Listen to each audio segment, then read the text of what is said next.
Olá, queridos companheiros de jornada, amados irmãos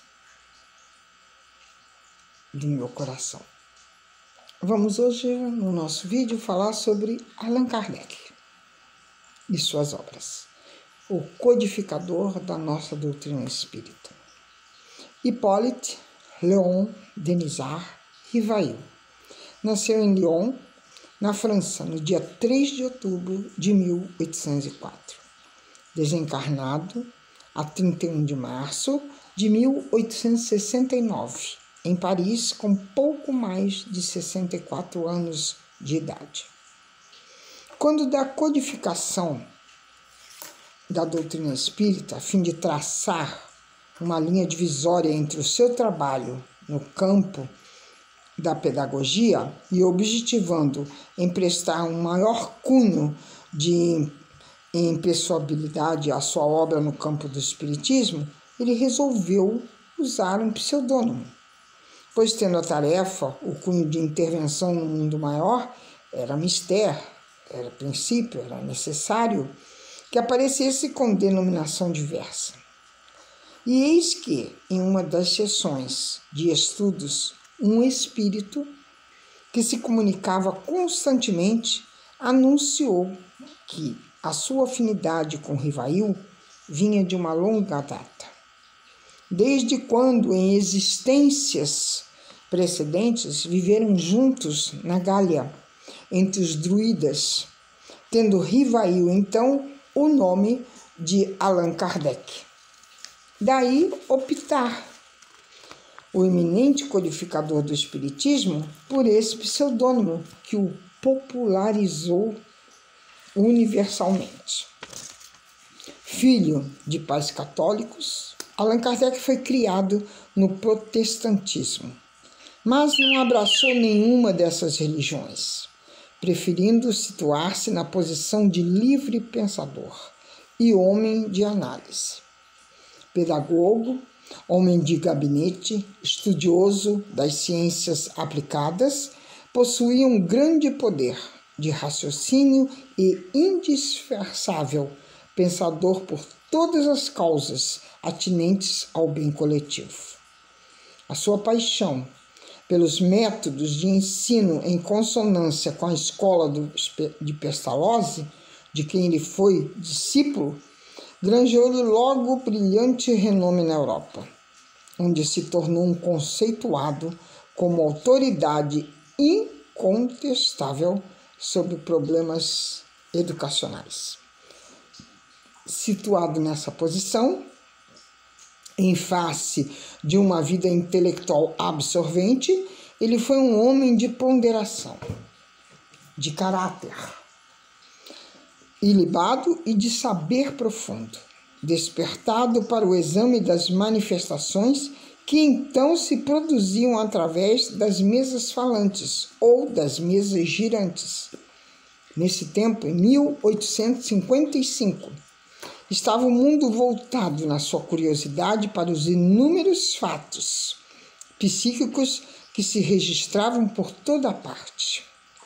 Estava inquestionavelmente reservada a esse notável pensador a tarefa de organizar, através de uma codificação completa e perfeita, a nova concepção religiosa da alma e desvendar o verdadeiro sentido dos ensinamentos de Jesus. Porque Kardec nada mais foi, na realidade, do que um mandatário da vontade divina, com autoridade para catalogar pacientemente as lições recebidas dos Espíritos e, com elas, compendiar essa obra majestosa que tem o amplo aspecto de ser simultaneamente científica, filosófica e religiosa. E a Bíblia é citada na codificação. Kardec soube bem utilizar os estudos da Bíblia à luz do Espiritismo para demonstrar que este confirma, esclarece e desenvolve o que nela se encontra de informação verdadeira sobre a vida espiritual, ao mesmo tempo em que evidencia o absurdo e a irrealidade das falsas afirmativas que nela também existem, como fruto de conceitos particulares e ultrapassados da ignorância de um povo e de uma época. Então, chamado Pentateuco, porque foram as suas 5 obras codificadas, começando pelo Livro dos Espíritos. Kardec já esboça aí a tendência de fazer a conotação dos ensinos dos Espíritos com os da Bíblia, quando, por exemplo, ele tece considerações e concordâncias bíblicas concernentes à criação.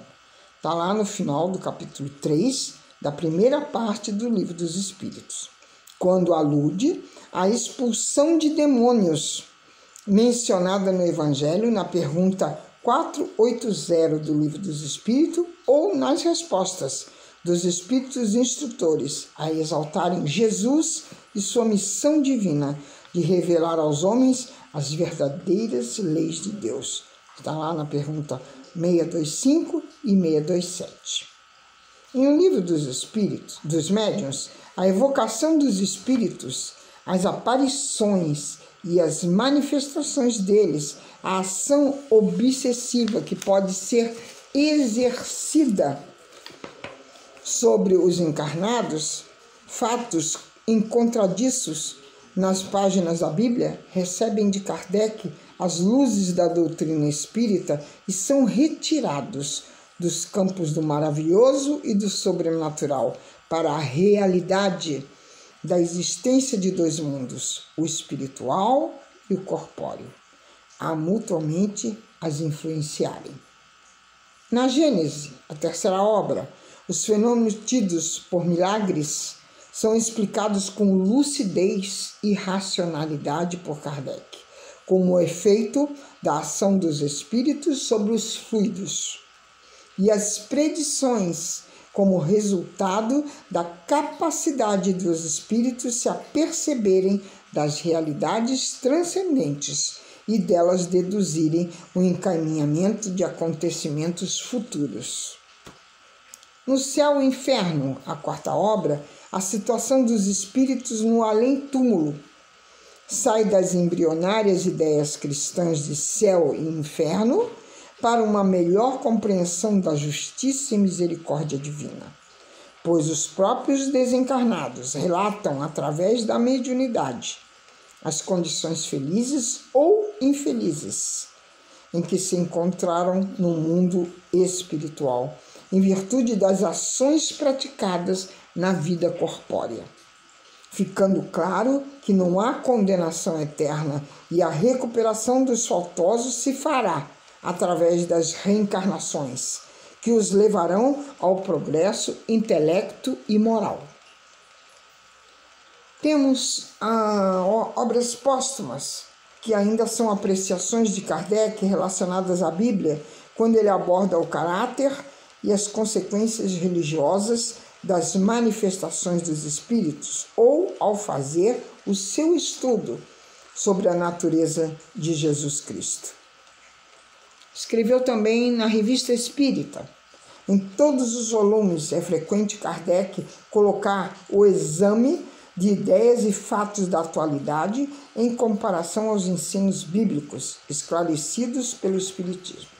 Mas, entretanto, em todos os capítulos do Evangelho segundo o Espiritismo, a 5ª obra que completa o Pentateuco, segundo o Espiritismo, que o codificador faz fulgurar a moral cristã, mostrando o mundo sublime, como os bons espíritos comentam os temas evangélicos, tornando-os inteligíveis a todas as mentes, aplicáveis às várias situações das vidas terrena e extremamente comovedoras para todos os corações, dando ele mesmo a sua contribuição em comentários oportunos e bem fundamentados.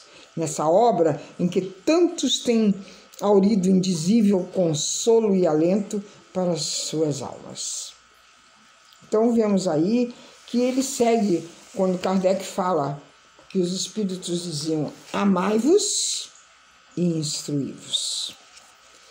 Fundou também em Paris, em 1º de abril de 1858, a primeira sociedade espírita, regularmente constituída sob o nome de Sociedade Parisiense de Estudos Espíritas, cujo fim exclusivo era o estudo de tudo quanto pudesse contribuir para o progresso dessa nova doutrina. Allan Kardec é invulnerável à acusação de haver escrito sob a influência de ideias preconcebidas ou de espírito de sistema. Um homem de caráter frio e severo, observava os fatos e das observações ele deduziu as leis que os regem. Foi o primeiro que sobre esses fatos estabeleceu uma teoria e constituiu um corpo de doutrina regular e metódico. Demonstrou que os fatos chamados sobrenaturais são sujeitos a leis como todo no universo. Subordinou-os à ordem dos fenômenos da natureza e fez ruir o último reduto do maravilhoso que constituía um dos sustentáculos da superstição. Das manifestações inteligentes sob as mais variadas modalidades, a interpretação dos evangelhos, os espíritos que entraram em contato com Kardec e lhe indicaram o caminho a trilhar, sempre se apoiaram nas palavras de Jesus e deram disso as mais comovedoras exemplos, estabelecendo um corpo de moral inspirada nas verdades cristãs. Aliás, o próprio Kardec jamais escondeu o caráter impessoal dos seus trabalhos, atribuindo todo o mérito que nele se deparasse aos Espíritos do Senhor, que eram os principais autores. Como os antigos profetas, ele não se atribuía a qualidade de criador de coisa alguma, pois tudo lhe era transmitido pelas vozes do céu, através das mediunidades postas a serviço dos seus estudos e designadas para a tarefa tão transcendental.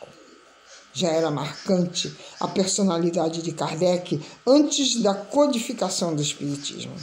Sua família se distinguiu na magistratura e no foro. Ele, porém, não seguiu a carreira dos seus, sentindo-se desde muito jovem atraído pelos estudos da ciência e da filosofia. Matriculado na escola de Pestalozzi em Yverdun, na Suíça, tornou-se um dos mais distintos discípulos daquele eminente professor e um dos mais zelosos propagandistas do seu sistema de educação que tão grande influência exerceu na reforma do ensino na Alemanha e também na França. Dotado de uma incrível inteligência e atraído para o ensino por vocação e aptidões especiais, desde os 14 anos, ensinava a seus condiscípulos mais atrasados o que ia aprendendo. E foi nesses exercícios que se lhe desenvolveram as ideias que mais tarde deveriam elevá-lo à classe dos educadores. Conhecendo bastante o catolicismo e o protestantismo, preocupava-se, no entanto, com uma reforma religiosa para a qual pesquisava. Essa preocupação durou muitos anos, no decurso dos quais procurava alcançar o meio de unificar as crenças, sem, no entanto, descobrir o elemento indispensável para a solução desse magno problema. Codificando o Espiritismo, mais tarde imprimiu aos seus trabalhos uma direção toda especial.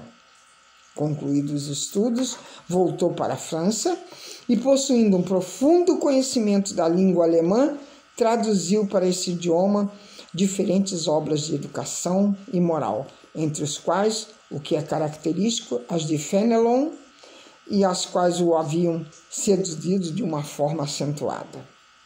Era membro de muitas sociedades sábias, entre outras a Academia Real de Arras, que em seu concurso em 1831 lhe otorgou uma notável memória sobre a seguinte questão: Qual o sistema de estudos mais em harmonia com as necessidades da época? De 1835 a 1840, ele instalou em sua casa, na Rua Sèvres, curso de Física, Química, Anatomia comparada, Astronomia e etc., para os alunos que não tinham recursos para frequentar as aulas, e ele dava essas aulas gratuitamente. Empreendimento digno de elogios em todos os tempos, mas principalmente numa época em que bem poucas inteligências se arriscavam por esse caminho. Escreveu numerosas obras de educação que desfrutaram de grande aceitação.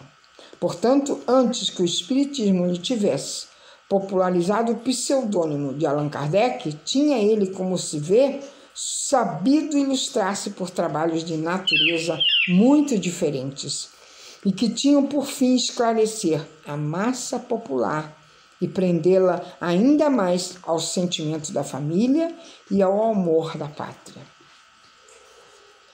E Kardec nos deixou duas frases que tocam sempre os nossos corações, que os espíritos falavam para ele: amai-vos e instruí-vos. Fora da caridade não há salvação. Um beijo em seus corações, que Jesus possa estar sempre nos amparando, nos protegendo, nos fortalecendo, porque nós nos ligamos a Ele com todo amor. Beijo em seus corações e até o próximo vídeo.